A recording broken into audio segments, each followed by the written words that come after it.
Alam niyo bang first time ever kong napatawag sa school?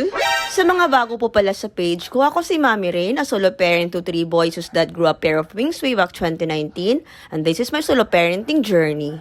Siguro isa sa mga pinakamalaking adjustments ko when I become a solo parent is you have to deal with everything alone. At syempre kasama na doon yung mga issue ng kids with school. Dad used to wait for me here. A lot. Dad used to wait for me here a lot. So yung mga bagay na nasanay ka na kayong dalawa yung gumagawa is gagawin mo na siya ng mag-isa. We used to do everything together, especially when it comes to the kids, hatid sundo sa school, lahat ng school activities, parents-teacher consultation, everything. Kaya kahit papano, naging malaking adjustment siya for me when I started to do everything on my own. Tas minsan hindi pa maiiwasang matrigger yung anxiety mo dahil sa, mga bagay na hindi mo ini-expect. And this is definitely one of those times. So imagine my surprise when Kyle gave me the love letter, quote-unquote, from the school, telling me to come to school for a conference.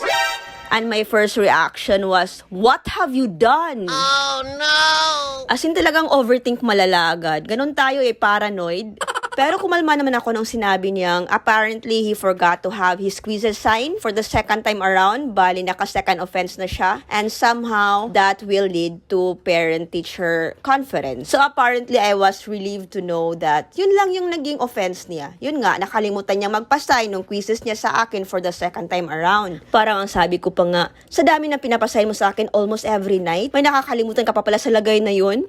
So ayan nga, at medyo napaga pa nga kami. Hindi pa sila tapos nung dumating kami doon, kaya we have to wait for a bit. So ayun, nakausap ko yung taga-student affairs. She's really nice, by the way. Parang in-explain lang niya why they have to do it. Of course, para ma-monitor ng parents yung grades ng mga kids. Plus also, there was a very light misunderstanding. Apparently, I don't have to come in person. Pagka ganito daw minor offenses at second offense pa lang naman, I really don't have to come in person. Parang pwede ng online or through phone yung consultation. But since I was there, so ayun, nag-face-to-face na lang kami. Aside from that, I am also very grateful to Kyle's advisor. She's been really nice. Parang inassist niya kami the whole time we were there. So somehow, naging smooth naman yung conference kahit na papano. But even though everything went really smooth, I was hoping that I don't get another love letter, quote-unquote, from the school anytime soon. Oh no.